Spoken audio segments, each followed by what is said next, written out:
Welcome to Kenton's videos. Enjoy the video. In this video, I will show how to open your Ford Bronco hood.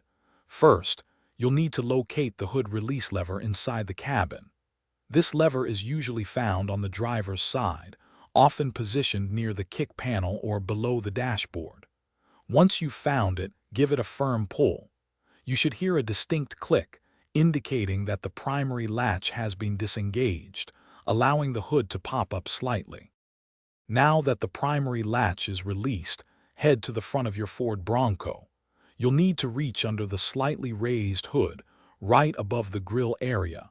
Carefully feel around for the secondary safety latch mechanism.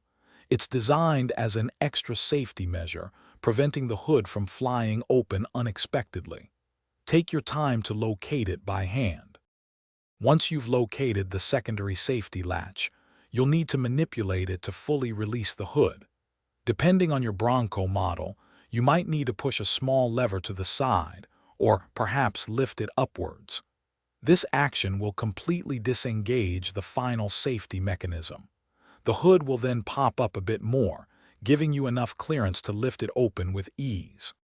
With the secondary latch released, you can now lift the hood fully open.